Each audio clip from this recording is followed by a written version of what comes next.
2부부터는 이제 경험담 위주로 조금 들어가 주시면 될 것 같아요. 그럼 첫 번째 질문 드리도록 하겠습니다. 시험은 어떻게 진행이 됐나요? 예를 들어 거기 도착하고 나서부터 어디 건물 가고 막 이런 거. 제가 사실 되게 미리 도착해 있는 편인데 네. 원래 1시간 정도 미리 도착해 있었거든요. 몇 근데 시 타임이었는데요? 제가 9시 반 타임이었는데 근데 8시 반까지 한 거예요?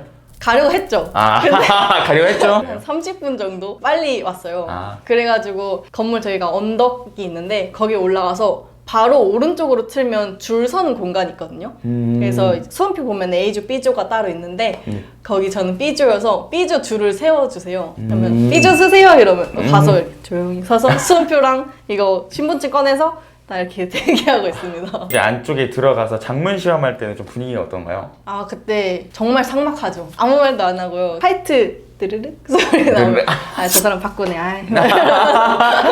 진짜 조용하구나. 진짜 조용해요. 근데 공간이 엄청 커서 그래요? 그냥 다 보이고 다 들리고 그래요. 한 강의실에 몇 명 정도 들어가서 시험 보나요? 그때 저 진짜 한 4, 50명 들어갔던 것 같아요. 무슨 동이었지? 아텍. 아텍이요? 아텍에서 보셨어요? 네. 춥지는 않았어요, 대기하는 동안? 엄청 춥거든요. 그래요? 핫팩 필수네요. 저는 그 가방을 안고 있었는데 네. 이게 제가 떨려서 추운 건지 여기가 진짜 추운 건지는 기억이 잘 안 나요. 이렇게 떨면서 대기하는 공간이 또 복도죠. 또 다른 스튜디오에 4, 50명 들어가서 5명씩 복도로 대기를 해요. 내복을 입긴 입어야겠다. 방한복을 좀 챙기겠습니다. 좋죠. 이제 면접장 분위기는 좀 어떤가요? 면접장은 제가 사실 수시랑 정시 둘 다 봤거든요. 그래서 정시 때 붙은 타입인데 네네네. 수시 때는 네. 그 이미지 분석 끝나고 나서는 완전 대화 느낌이었어요. 그냥 막 할아버지나 아빠랑 그냥 대화하는 느낌? 느낌이었어요? 네. 교수님 몇 명 앉아 계세요? 교수님은 아마 5분 계셨던 것 같고 그 선배들도 계셨다고 하는데 제가 거기서 누가 선배인지 몰라가지고 당시에 교수님들 중에서 제일 가운데 있는 교수님 제일 질문을 많이 하나요? 수시 때는 가운데 있는 분은 질문 아예 안 하셨고 정시 때는 가운데 있는 분만 질문하셨어요. 그냥 골고루 하는데 이제 그때그때마다 다른 거네요? 네, 그런 것 같아요. 근데 결국 가운데 있는 교수님이 좀 중요하시긴 하겠네요? 네, 그런 것 같아요. 다른 동기들은 가운데 분한테 질문 많이 받았다고 하더라고요. 그럼 그 교수님 중에서 수시 때는 어떤 교수님이었어요? 가운데? 가운데 분은 똑같았어요. 똑같았어요? 누구였는데요? 네, 소재현 교수님. 근데 수시 때는 질문 안 하셨고 정시 때는 질문 많이 안 하셨고 네, 맞아요. 그분이 질문을 하냐 안 하냐에 따라서도 좀 뭔가 있긴 하겠네요.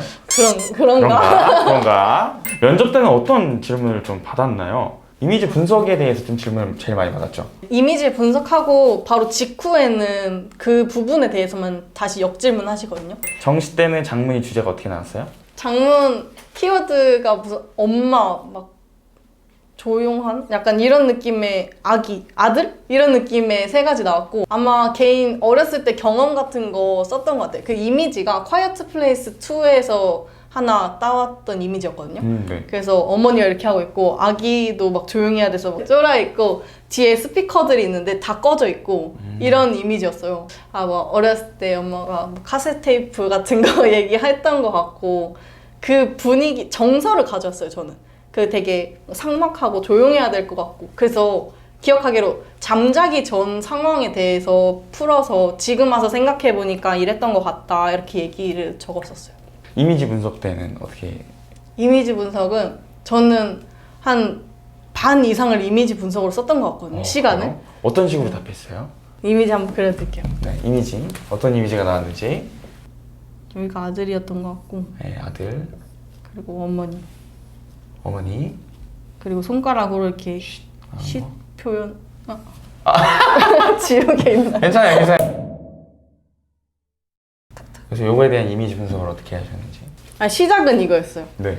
저는 이 이미지에서 작은 소리조차 낼 수 없는 상황에서의 긴장감을 느꼈는데요. 라고 시작하면서 네. 정서 설명해주고 네. 그 이유로는 크게 3가지가 있습니다. 조명, 오브제, 렌즈의 활용입니다. 우선 조명이 독특하다고 느꼈는데요. 라고 하면서 여기 뒤에 그 창이 있었어요. 근데 그 창에서 빛이 이렇게 막 들어오는데 이게 백라이트라고 생각을 해서 백라이트로 하면 윤곽선이 더 잘 보이니까 이 손가락이 더 잘 보였다 이러면서 그래서 이 손가락이 중요한 메시지 포인트가 더 될 수 있을 것 같다 라고 했었고 오브제로 했을 때 이 스피커를 언급하면서 스피커가 다 꺼져 있었어요. 그 전원이. 그래서 이게 사람만 조용해야 되는 게 아니라 이 공간 자체 아예 다 조용해야 되는 상황인 것 같다라고 하면서 상황을 추측했었고, 그 망원 렌즈를 썼다고 했는데, 그 망원 렌즈가 좀 거리감이 좀 줄어들어서 답답한 공간을 만들어낸다고 하면서, 그래서 이 공간이 좀 더 답답해 보이고 더 숨막히고 이런 느낌을 주기도 한다라고 하고,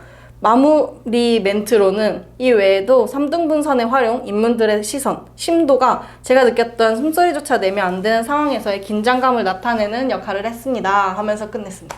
얘기 들어보니까 되게 기네요. 엄청 네, 길었어요. 그래서 그러면 거기서 그거에 대한 질문은 뭐가 들어왔을까요? 저 그 앞에 소재영 교수님이 뭐 이렇게 쓱싹쓱싹 하고 계시다가 네. 거기 팍 들면서 어디서 배웠어요? 이러는 거예요.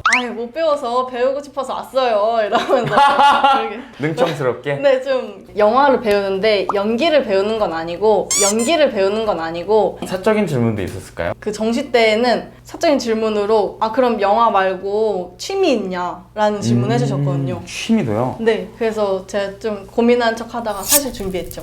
그래서 고민하는 척 하다가 제가 사실 가야금을 한 6년 정도 했습니다. 그래서 진짜요? 네, 진짜로요. 오. 근데 딱 이 반응이셨어요.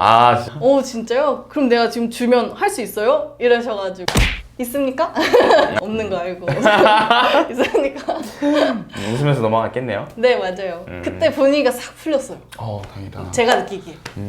그러면 이제 면접장을 들어갈 때 자세는 좀 어떤 느낌이었으면 좋겠어요? 저는 그냥 되게 딱딱하게 들어가서, 요즘 코로나 때문에 마스크 쓰고 들어가잖아요. 네. 근데 들어가고 마스크 벗고 인사한단 말이에요. 얼굴 한번 확인하고. 네. 근데 저는 그때 무조건 웃어야지 해가지고 마스크 벗고 이렇게 한번 이렇게 눈 마주치고 다시 마스크 쓰고 그 다음에 인사를 했어요. 뭔가 친근하게 다가가고 싶어가지고. 그러면은 이제는 구독자분들이 해주신 질문을 좀 드리도록 할게요. 첫 번째 질문인데요. 성적이 중요한가요? 소영 씨 생각은 어떠신가요? 제 주변 동기들은 높은 친구들이 많았지만 사실 그렇게 많이 보지 않는 편이라고 생각했어요. 입시 공부나 준비할 때도 성적이 그렇게 막 제 걸림돌이 되거나 이러지 않았어요. 제 주변 친구들도 신청할 때 다 그냥 이렇게 넣고 그랬거든요. 한 7, 8등급 정도는 솔직히 위험할 수는 있겠지만 합격은 할 수 있을 것 같아요?